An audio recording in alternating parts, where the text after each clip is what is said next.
Okay, so welcome to another deep dive.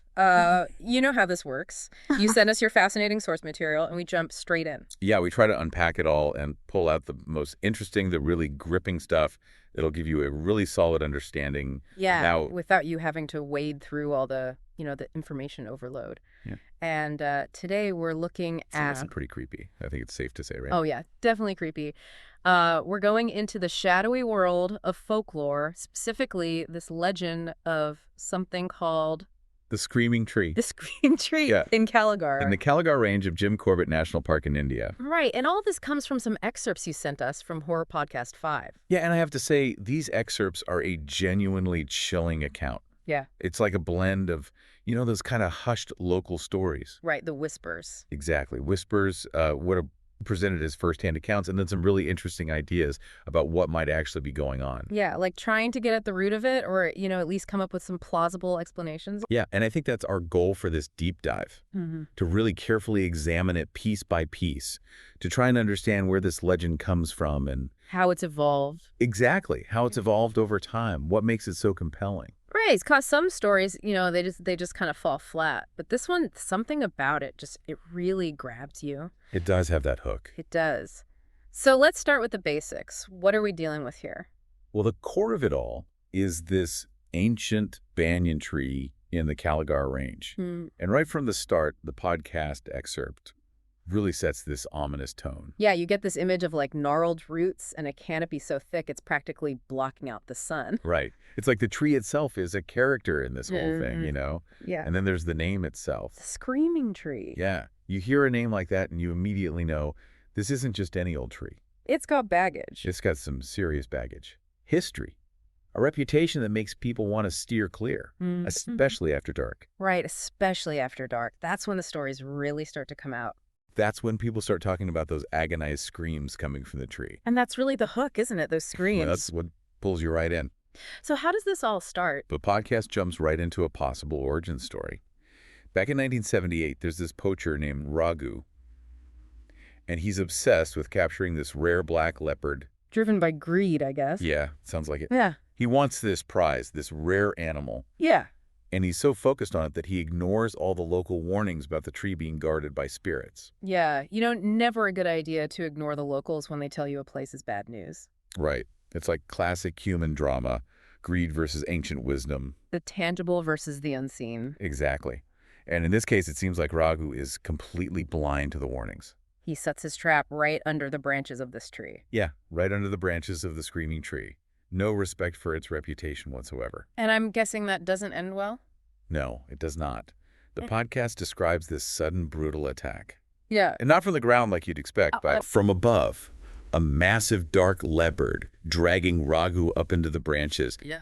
And you could practically hear his screams being swallowed by the jungle. So vivid, like you're right there. And the next morning, the discovery, his mangled body tangled in the roots, his face frozen in this look of absolute terror.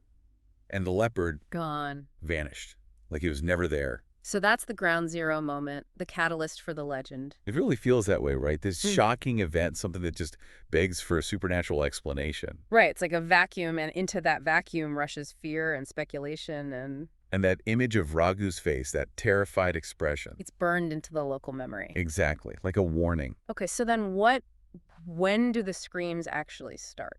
About a year later, a group of hikers are camping nearby, and they're woken up in the middle of the night by these blood-curdling screams. So not Ragu screams then, these are new screams. These are new screams, Yeah. and they search the area, they find nothing. But one of them, Amit, he says he sees this shadowy figure in the branches. With Ragu's face, Yeah, with Raghu's face silently screaming. And then when he shines his flashlight on it, it vanishes. poof, gone. But here's the chilling part. The screams don't stop. Oh, wow. They keep going, seemingly coming from inside the tree itself. Okay, so now we've gone from a scary story to... Full-blown haunting. Yeah, exactly. That visual of Ragu's face silently screaming, it's like this imprint of agony stuck in that spot. And the fact that the screams continue after the figure disappears, well, that just takes it to another level. It's not just a fleeting ghost now, it's like this ongoing auditory manifestation. An echo of suffering Yeah. connected to the tree itself. Okay, so we've got the poacher's death. We've got the hikers and their screaming ghost. Now, the podcast takes us to 1995, and we meet Vikram, a forest guard. Forest Guard. And he also hears the screams while he's out on patrol. But his encounter, it's even more intense. Yeah, the excerpt mentions this sudden unnatural cold as he approaches the banyan tree. Ooh, I'm getting chills just thinking about it. And then he sees it. What he believes is Raghu's ghost, twisted amongst the branches with these glowing yellow eyes. That's a detail that really sticks with you. It is very vivid. Yeah. And then there's this ear-splitting shriek that comes from the figure before it vanishes completely. And Vikram quits his job. On the spot. That's a pretty extreme reaction. I mean, wouldn't you? Yeah, I guess so. It really shows how deeply what he experienced affected him. And think about it. He's a forest guard. He's out in the jungle all the time. He probably thinks he's seen it all. Right, so for him to be so shaken by this that he quits his job, that's really saying something. It really is. And those glowing yellow eyes. I wonder if that's a connection back to the black leopard. Oh, interesting. Blurring the lines between the natural and the supernatural. Exactly. So we've got these increasingly intense encounters with the screaming tree, and then the podcast brings in the local villagers and their explanation. And this is where we get into some really fascinating stuff. Right. The villagers talk about the banyan tree's history, specifically its use by tantrics for occult rituals. Okay, so we're adding another layer here. Exactly. They believe that the tree was already a place of power, maybe even danger, long before Raghu came along, and that his death somehow awakened something malevolent within it. So it was like this dormant energy just waiting to be unleashed. Right, and the screams, they're seen as this horrific replay of Raghu's final moments. Oh, wow. And some people even claim to hear two voices in the screams. Yeah, Raghu's screams and the leopard's roars, locked in this eternal, terrifying hunt. That sends shivers down my spine. It's a very disturbing image, the hunter and the hunted forever intertwined. So what about today? Is the tree still there? It is, and it's become this kind of macabre landmark, marked with ribbons and offerings left by locals. So people are still very much aware of the legend and afraid of it. Oh, yeah. Even park rangers tend to avoid the area after dark. Wow. And there are more recent reports from hikers too, right? Yeah, maybe not as dramatic as the previous ones, but still unsettling.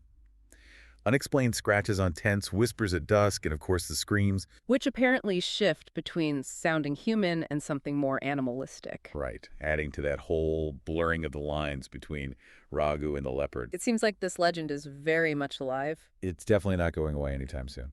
Now, it's important to note that the podcast does present some alternative explanations. Right? Oh, absolutely. They talk about things like natural sounds being misinterpreted, wind whistling through branches, animal calls that could sound eerie, especially at night. Right, especially if you're already on edge. Exactly. And they mention psychological factors, too, like the power of suggestion. If you go in expecting to hear screams, you're much more likely to interpret any weird sound that way. Right. And fear itself can really distort your perception. So they're not saying that any of these explanations are definitely the answer, but they're offering them as food for thought. Right. It's all about presenting a balanced perspective. So to wrap things up, we've taken this deep dive into the legend of the screaming tree of Kalagarh. We've explored its history, the tragic death of Raghu, the chilling eyewitness accounts, and those deeply rooted local beliefs. And we've seen how the legend persists to this day, influencing how people perceive and interact with that particular spot in the forest. It's a reminder of how powerful stories can be. Absolutely. How they can become intertwined with the place and shape our understanding of it. So as we leave the screaming tree behind, I think it's worth pondering this question. What does this story tell us about our relationship with the natural world? And how do these local legends, these stories that have been passed down for generations, how do they shape our understanding of the places around us? It's a question that goes beyond just this one tree.